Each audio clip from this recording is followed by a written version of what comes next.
नमस्कार। Talk for change series के इस एपिसोड में हम लोग आपसे लुसेंट के ऑब्जेक्टिव प्रश्न पे चर्चा कर रहे हैं।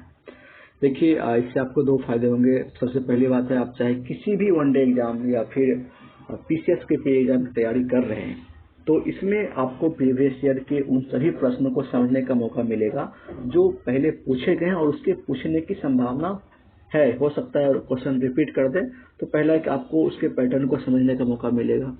दूसरी बात यह है कि आप यह समझ पाएंगे कि इस एक टॉपिक से जो अलग अलग तथ्य हैं उस तथ्य के आधार पे कितने और सवाल बनाए जा सकते हैं। तो इस बात को ध्यान में रखते हुए जब आप इसको सुनेंगे और समझेंगे तो I hope it will benefit you. तो आज का जो हमारा टॉपिक है वो प्लांट फिजियोलॉजी है। हम लोग इसके पहले के एपिसोड में इसकी चर्चा कर चुके हैं, ये उसका पार्ट 2 है। तो हम लोग इसको देखते हैं कि आखिर ये किस तरह के सवाल इसमें पूछे जा रहे हैं। तो चलिए शुरू करते हैं। प्लांट फिजियोलॉजी यानी कि पादप कार्य।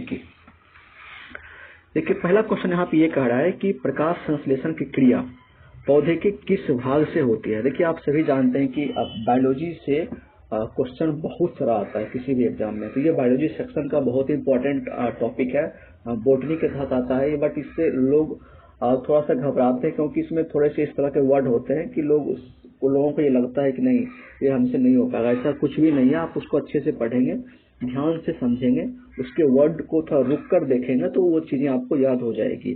तो हम लोग कोशिश करेंगे कि इसमें जितने भी इस तरह के कॉम्प्लिकेट वर्ड हैं उसको बहुत ही बारीक से उसको देखें, समझें और चर्चा करें। तो चलिए शुरू करते हैं। पहला क्वेश्चन यहाँ पे ये कह रहा है कि प्रकाश संश्लेषण यानी फोटोसिंथेसिस की जब क्रिया होती है तो पौधे के किस भाग में सर्वाधिक होती है। देखिए, फोटोसिंथेसिस तो पूरा प्लांट में होता है, बट किस भाग में सर्वाधिक होता है, ये पत्ती में होता है। ये आपको ध्यान रखना है। नेक्स्ट क्वेश्चन ये कह रहा है कि सर्वाधिक प्रकाश संश्लेषी क्रियाकलाप कहाँ चलता है। तो ये प्रकाश के नीले वो लाल क्षेत्र में चलता है सर्वाधिक क्रियाकलाप। ठीक है। नेक्स्ट क्वेश्चन देखिए, ये सारा क्वेश्चन कहीं न कहीं पूछा गया बिहार के बीएड एग्जाम में, ये 2019 में पूछा गया है। तो इस तरह के आप इसको भी साथ साथ देखते चलें कि कहाँ से क्वेश्चन पूछा जा रहा है। इस डिस्कशन की यही सबसे बड़ी खासियत है कि आपको प्रीवियस ईयर के क्वेश्चन को एक साथ रिवाइज करने के साथ साथ ये समझने का मौका मिलेगा कि किस तरह के सवाल पूछे जा रहे हैं। नेक्स्ट क्वेश्चन इज, प्रकाश संश्लेषण का अंतिम उत्पाद क्या है। ये कार्बोहाइड्रेट है, इसका अंतिम उत्पाद।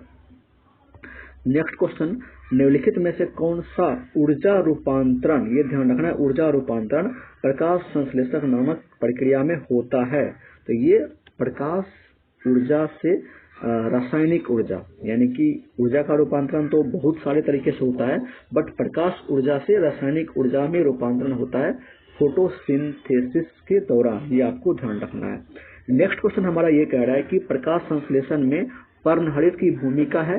इसके लिए यह प्रकाश का अवशोषक की भूमिका निभाता है। प्रकाश के अवशोषक की भूमिका में, यहाँ पे अवशोषण की भूमिका में पर्णहरित अपनी भूमिका निभाता है। नेक्स्ट क्वेश्चन हमारा यह है कि प्रकाश संश्लेषण में पौधे कौन सी गैस का अवचूषण करते हैं, है ना। तो ये देखिए एब्जॉर्ब है, अवचूषण थोड़ा सा हिंदी का टर्म है, तो आप इंग्लिश में आप इसको एब्जॉर्ब होगा। ठीक है। तो ये CO2 लेते हैं वो और O2 हमें देते हैं, इसलिए हमें पौधे लगाने के लिए कहा जाता है। नेक्स्ट क्वेश्चन ये कह रहा है कि प्रकाश संश्लेषण प्रक्रिया के लिए निम्नलिखित में से किसकी उपस्थिति आवश्यक नहीं है। इसमें देखिए, ऑक्सीजन की उपस्थिति आवश्यक नहीं होती है प्रकाश संश्लेषण प्रक्रिया में, जबकि सूर्य के प्रकाश की आवश्यकता होती है, CO2 की आवश्यकता होती है, जल की आवश्यकता होती है, बट ऑक्सीजन की आवश्यकता नहीं होती है। ये आपको सुनने में थोड़ा अटपटा लग सकता है, बट ये आप कॉमन सेंस से जब इसको साइंटिफिक तरीके से देखेंगे तो ऐसा नहीं है। नेक्स्ट क्वेश्चन ये कर रहा है, प्रकाश संश्लेषण के समय निकलने वाली गैस का नाम क्या है। ये ऑक्सीजन गैस निकलती है, जो हमें इस तरह से लाइफ के लिए काफी फायदेमंद होती है। तो ये हम देखते हैं। नेक्स्ट क्वेश्चन ये कह रहा है कि ऑक्सीजन, ये क्वेश्चन है ना, ऑक्सीजन जो प्रकाश संश्लेषण से उत्पन्न होती है आती है जल से आती है। ऑक्सीजन जो प्रकाश संश्लेषण से उत्पन्न होती है वो जल से आती है। नेक्स्ट क्वेश्चन है, प्रकाश संश्लेषण होता है कहाँ। क्लोरोप्लास्ट में। देखिए, ये बहुत इंपॉर्टेंट क्वेश्चन है। देखिए, बीपीएससी 2011 में पूछा ये क्वेश्चन। तो ये कहा ये रहा है कि प्रकाश संश्लेषण जो होता है वो क्लोरोप्लास्ट में होता है। ऑप्शन में आपको माइटोकॉन्ड्रिया, न्यूक्लियस ये सब दिया है, इसमें आपको कंफ्यूज नहीं करना है, ये सारे गलत है। आपको ध्यान देना है कि ये हमेशा होता है क्लोरोप्लास्ट में होता है। नेक्स्ट क्वेश्चन है प्रकाश संश्लेषण का प्रथम स्थिर यौगिक क्या है? ये प्रथम स्थिर यौगिक ग्लूकोज है। ठीक है। नेक्स्ट क्वेश्चन है ऐसी जैविक क्रिया जिसमें शर्करा तथा वसा, दोनों वर्ड पे ध्यान दीजिए, इसका ऑक्सीकरण होता है तथा ऊर्जा मुक्त होती है, क्या कहलाती है? श्वसन। देखिए श्वसन की ये परिभाषा है, शर्करा तथा वसा का ऑक्सीकरण होता है तथा ऊर्जा मुक्त होती है। नेक्स्ट क्वेश्चन है श्वसन मापन का यंत्र क्या कहलाता है? Respirometer. Next question carbon dioxide gas मुक्त होती है, श्वसन के अंतर्गत ये मुक्त होती है। नेक्स्ट क्वेश्चन ये कह रहा है रात्रि में वृक्षों के नीचे सोने की सलाह नहीं दी जाती है, ऐसा क्यों भाई? क्योंकि ये रात्रि के समय CO2 छोड़ते हैं, ये CO2 छोड़ते हैं, इसीलिए हमें तो चाहिए O2। अगर हमें CO2 उस तरह से उस समय वहाँ पे अधिकता हो जाएगी CO2 की और O2 की कमी हो जाएगी तो ये एक तरह से डेथ भी होने की संभावना होती है। नेक्स्ट क्वेश्चन है ATP का अभिप्राय क्या है? इसका अर्थ होता है एडिनोसिन ट्राइफॉस्फेट। नेक्स्ट क्वेश्चन है ऑनॉक्सी श्वसन में अंतिम उत्पाद क्या होता है? Ethyl alcohol. एनएरोबिक जो रिस्पायरेशन होता है इसको कहते हैं अनॉक्सी श्वसन, एनएरोबिक रिस्पायरेशन। ठीक है। वर्ड ऑफ इंग्लिश को भी थोड़ा सा अगर आप ध्यान देंगे तो फिर चीजें और आसान हो जाएगी समझने में। नेक्स्ट क्वेश्चन है ऑक्सी श्वसन का अंतिम उत्पाद क्या है? ये एरोबिक के बारे में बात कर रहा है, CO2 तथा जल।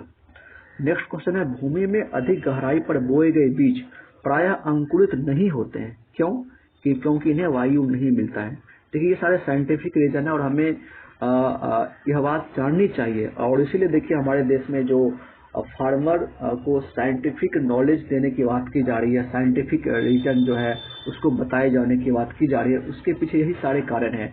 क्योंकि कई दफा क्या होता है कि जिस मिट्टी में फसल ज्यादा उपजाऊ हो सकती है वो किसान की नासमझी की वजह से या फिर नहीं जानकारी होने की वजह से, साइंटिफिक जानकारी नहीं होने की वजह से उस तरह से फसल का टेस्ट नहीं करवा पाते हैं, फसल के मिट्टी का टेस्ट नहीं करवा पाते हैं, वहाँ पे किस तरह की मिट्टी है, किस तरह के खाद की जरूरत है, कौन से यहाँ पे फसल उगाए जा सकते हैं, तो इससे वहाँ पे फसल की उत्पादकता बढ़ती है। इसीलिए आपने देखा होगा कि हमारी गवर्नमेंट ऑफ इंडिया ने जो सॉइल टेस्टिंग सेंटर स्थापित किए हर एक डिस्ट्रिक्ट में लैब के रूप में, तो उसका मकसद यह है कि वैज्ञानिक जानकारी किसानों को मिल पाए। तो यहाँ पे ये ध्यान रखना है क्योंकि अगर ज्यादा गहराई में आप उसको देंगे बीज को तो वहाँ पे वायु नहीं मिल पाएगी। चलिए नेक्स्ट क्वेश्चन ये कह रहा है कि कोशिका के भीतर श्वसन का केंद्र होता है माइटोकॉन्ड्रिया। ये ध्यान रखना है, कोशिका के भीतर श्वसन का केंद्र, सेंटर ऑफ जो श्वसन है वो माइटोकॉन्ड्रिया कहलाता है। ग्लाइकोलिसिस का अंतिम उत्पाद क्या है? पायरुविक अम्ल। देखिए ऑनॉक्सी श्वसन का अंतिम उत्पाद था इथाइल अल्कोहल, ठीक है, और ऑक्सी का था CO2 और यहाँ पे है ग्लाइकोलिसिस, तो यहाँ पे हो जाएगा पायरुविक अम्ल। नेक्स्ट क्वेश्चन है निम्न में से कौन सा पादप हार्मोन है, यानी कि प्लांट का हार्मोन है? साइटोकाइनिन। नेक्स्ट क्वेश्चन है 2,4-D क्या है? यह एक खरपतवारनाशी है, यानी कि देखते हैं आप अपने खेतों में बहुत सारे जो इस तरह से घास फूस हो जाते हैं तो उसको हम लोग क्या करते हैं, बाद में छिड़काव करके स्प्रे करके उसको खत्म करते हैं, उसी को बोलते हैं खरपतवारनाशी। तो ये 2,4-D एक खरपतवारनाशी है, ठीक है। नेक्स्ट क्वेश्चन है हार्मोन के संबंध में निम्न में से कौन सा कथन सही है? तो ये सभी सही है, तो हम इसको एक एक करके देखते हैं कि भाई कौन कौन सा कथन सही है और कौन सा इसमें ऐसा कौन से फैक्ट है जिसके आधार पर ये सभी सही है। पहला ये कह रहा है कि यह एक विशेष कार्बनिक यौगिक है जो लघु मात्रा में वृद्धि एवं उपापचयी क्रियाओं को प्रभावित एवं नियंत्रित करता है। एक कार्बनिक यौगिक होता है हार्मोन, ठीक है, जो हमारा जो मेटाबॉलिक एक्टिविटी होता है उसको एक तरह से इफेक्ट करता है और उसको कंट्रोल भी करता है। नेक्स्ट, इन्हें वृद्धि नियंत्रक पदार्थ भी कहते हैं। हार्मोन जब हमारा बढ़ता है तो देखते हैं हम कभी खुशी महसूस करते हैं, कभी दुख का अनुभव करते हैं, कभी खुशी का अनुभव करते हैं। तो ये हार्मोन के वृद्धि के कारण होता है। इसे वृद्धि नियंत्रक पदार्थ भी कहते हैं हार्मोन। नेक्स्ट है इसका प्रभाव विभिन्न सांद्रता और विभिन्न अंगों पर अलग अलग पड़ता है। ठीक है, नेक्स्ट क्वेश्चन देखते हैं। इंडोल एसिटिक अम्ल क्या है? यह एक ऑक्सीन है, ऑक्सीन, इंडो एसिटिक अम्ल। नेक्स्ट क्वेश्चन है ऑक्सीजन से संबंधित कौन सा कथन सही है? ये सभी सही है। ऑक्सीजन से संबंधित देखते हैं क्या क्या इसमें सही है। इसके कारण पौधों में शीर्ष प्रमुखता हो जाती है, शीर्ष प्रमुखता हो जाती है। ये पत्तियों का विलयन रोकता है और यह खरपतवार को नष्ट करता है। नेक्स्ट क्वेश्चन है किस पादप हार्मोन के छिड़काव से अनिषेक फल प्राप्त किए जा सकते हैं? ये ऑक्सीन के छिड़काव से अनिषेक फल प्राप्त किए जा सकते हैं। नेक्स्ट क्वेश्चन है निम्नलिखित में से कौन सा हार्मोन पादप कोशिकाओं को इस प्रकार बढ़ने के लिए प्रेरित करता है जिससे पादप प्रकाश की ओर मुड़ा हुआ प्रतीत होता है? तो ये ऑक्सीन जो हार्मोन होता है इसके कारण ऐसा होता है, ऑक्सीन। ठीक है, ये वाला। नेक्स्ट क्वेश्चन देखिए क्या कहता है। ये देखिए एनडीए एग्जाम में पूछा था ये क्वेश्चन, ऑक्सीन वाला। नेक्स्ट क्वेश्चन है कोशिका विभाजन में मदद करने वाला पादप हार्मोन कौन है? साइटोकाइनिन। ये साइटोकाइनिन है, ये आपको ध्यान रखना है। कौन है? साइटोकाइनिन। नेक्स्ट क्वेश्चन है निम्नलिखित में से कौन सा पादप हार्मोन बीजों को सुषुप्तावस्था में रखता है तथा पत्तियों के विलयन में मुख्य भूमिका निभाता है? ये आपको प्लांट हार्मोन पूछा ये होगा एब्सिसिक एसिड, एब्सिसिक एसिड। ये क्या करता है? बीजों को सुषुप्तावस्था में रखता है और पत्तियों के विलयन में मुख्य भूमिका निभाता है। नेक्स्ट क्वेश्चन है निम्नलिखित में से कौन सा एक प्राकृतिक फल पकाने वाला हार्मोन है? तो एथिलीन है। ये भी क्वेश्चन बार बार पूछता है, देखिए यूपीपीएससी में पूछा 2015 में, तो ये एथिलीन होगा। नेक्स्ट क्वेश्चन है प्रकाशानुवर्ती संचलन किसके द्वारा नियंत्रित किया जाता है? ये ऑक्सीन के द्वारा नियंत्रित किया जाता है। नेक्स्ट क्वेश्चन है पादप वृद्धि हार्मोन जिबरेलिन किससे निकाले जाते हैं? तो ये कवक से निकाले जाते हैं। आगे देखते हैं नेक्स्ट क्वेश्चन हम निम्नलिखित में से कौन एक खरपतवार मारक है? अभी हमने ऊपर देखा था 2,4-D एक खरपतवार नाशी है जिसे हम खरपतवार मारक भी कहते हैं। पादप वृद्धि अनुमापन के साथ किस भारतीय वैज्ञानिक का नाम जुड़ा है? तो ये जेसी बोस जी का नाम जुड़ा हुआ है। नेक्स्ट क्वेश्चन है निम्न में से किस पेड़ को अपनी वृद्धि के लिए सर्वाधिक मात्रा में जल की आवश्यकता होती है? तो ये है यूकेलिप्टस। यूकेलिप्टस जो होता है इसे सबसे ज्यादा जल की आवश्यकता होती है। नेक्स्ट है ऑक्सीनोमीटर का प्रयोग करते हैं किसके लिए? वृद्धि के मापने के लिए ऑक्सीनोमीटर का प्रयोग करते हैं। नेक्स्ट क्वेश्चन है पौधे में वृद्धि होती है, ये जीवन पर्यंत होती रहती है। नेक्स्ट क्वेश्चन है समय और आकार के संदर्भ में होने वाली वृद्धि को ग्राफ पर अंकित करने पर एस के आकार का वक्र बनता है जिसे क्या कहते हैं? ये सिग्माइड वक्र कहते हैं। ये क्या शो करता है? समय और आकार के संदर्भ में ये एक ग्रोथ ग्राफ को शो करता है। नेक्स्ट क्वेश्चन है पौधे की लंबाई वृद्धि के लिए आवश्यक नहीं है, ये ध्यान रखना है। सोडियम की आवश्यकता नहीं होती है पौधे की लंबाई वृद्धि में, कैल्शियम की आवश्यकता होती है, नाइट्रोजन की होती है, फास्फोरस की होती है। ये सभी हम लोग खेतों में डालते भी हैं बट सोडियम की आवश्यकता नहीं होती है। नेक्स्ट क्वेश्चन हम देखते हैं पौधे की वृद्धि गतियां जो प्रकाश उद्दीपन के कारण होती है उन्हें क्या कहते हैं? उन्हें हम हेलियोट्रोपिज्म कहते हैं, हेलियोट्रोपिज्म। नेक्स्ट क्वेश्चन है बाह्य उद्दीपनों द्वारा प्रेरित पादप गति क्या कहलाती है? ये कंपानुकंचन गति कहलाती है। नेक्स्ट क्वेश्चन है छुई मुई, आपने बचपन में देखा होगा, छुआ भी होगा, इसको टच भी किया होगा, छुआ भी होगा। छुई मुई यानी कि छूने के साथ ही मुरझा जाती है कि पत्ती में गति होती है कंपानुकंचन। हम लोग बचपन में से खेलते थे, देखो जादू होता है इसमें, मेरे हाथ में जादू है, तो इस तरह के खेल हम लोग खेला करते थे। खैर बट उस समय हमें समझ में नहीं आता था कि आखिर ये ऐसा क्यों होता है। अब हम लोग बड़े हैं तो इसको उस तरह से समझ सकते हैं। तो चलिए शुरू करते हैं। ये आगे नेक्स्ट क्वेश्चन में क्या कह रहा है? स्पर्श करने पर छुई मुई पौधे की पत्तियां मुरझा जाती है, ऐसा क्यों होता है? क्योंकि पर्णाधार का स्फीति दाब बदल जाता है। नेक्स्ट क्वेश्चन है सूर्य के प्रकाश की ओर बढ़ते हुए प्ररोह का मुड़ना कहलाता है, ये हीलियोट्रोपिज्म कहलाता है। ठीक है, सूर्य के प्रकाश की ओर बढ़ते हुए प्ररोह का मुड़ना क्या है? हीलियोट्रोपिज्म। नेक्स्ट क्वेश्चन है किसी आधार के चारों ओर मटर के प्रतान का लिपटना अच्छा उदाहरण किसका है? यह एक स्पर्शानुवर्तन का उदाहरण है। नेक्स्ट क्वेश्चन ये कह रहा है कि सनडयू तथा वीनस फ्लाई ट्रेप कीटभक्षी पौधे में गति करते हैं, स्पर्शानुकंचनी गति से गति करते हैं। जड़े धनात्मक, देखिए हिंदी का यहाँ पे वर्ड है, जड़े धनात्मक भूम्यानुवर्तन, आराम से इंग्लिश पढ़िए, पॉजिटिव जियोट्रोपिज्म, पॉजिटिव जियोट्रोपिज्म होती है अधिकांश। ठीक है। नेक्स्ट है मृदा द्वारा जल के अवशोषण से संबंधित सिद्धांत क्या है? कोशिका क्रिया। नेक्स्ट है जिस रूप में पौधे नाइट्रोजन प्राप्त करते हैं वह है नाइट्रेट, यानी कि जब नाइट्रोजन पौधे प्राप्त करते हैं तो वो नाइट्रेट के रूप में प्राप्त करते हैं। नेक्स्ट क्वेश्चन है पौधे में पत्ते के पृष्ठ पर पाए जाने वाले लघु छिद्रों का नाम है रंध्र, है ना, रंध्र उसको बोलते हैं। नेक्स्ट है बौने पौधों को किसके अनुप्रयोग से लंबा किया जा सकता है? ये जिबरेलिन्स के प्रयोग से लंबा किया जा सकता है। पशुओं में हीमोग्लोबिन के सदृश पौधों में कौन सा अणु होता है? तो ये क्लोरोफिल होता है। जिस तरीके से पशुओं में हीमोग्लोबिन होता है उसी तरीके से पौधों में क्या होता है? क्लोरोफिल होता है। तो ये रही आज के हमारे डिस्कशन की वो सारी बातें जो हमने चर्चा की। तो आज के इस एपिसोड में हमने देखा कि ये बायोलॉजी सेक्शन में जो हम प्लांट फिजियोलॉजी पढ़ रहे हैं तो प्लांट फिजियोलॉजी में किस तरह के सवाल बनाए गए हैं और किस तरह के सवाल पूछे जा सकते हैं। नेक्स्ट एपिसोड में हम लोग बात करेंगे प्लांट डिजीज के बारे में। थोड़ा सा इसी में बात कर लेते हैं, 2-4 क्वेश्चन है हम लोग देख लेते हैं, फिर आगे हम लोग नेक्स्ट एपिसोड में इसके और सवाल पे बात करेंगे। चलिए 5-6-10 क्वेश्चन इसको देख ही लेते हैं। ये कह रहा है कि पादप रोगों का सबसे उत्तरदायी कारक कौन है? तो ये फफूंदी है। पादप रोगों का सबसे उत्तरदायी कारक कौन है? फफूंदी। नींबू का डाइवेक रोग का कारण क्या है? ये तांबा की कमी से नींबू का डाइवेक रोग होता है। तांबा, जस्ता नहीं, ध्यान देना है, डाइवेक तांबा की कमी से होता है।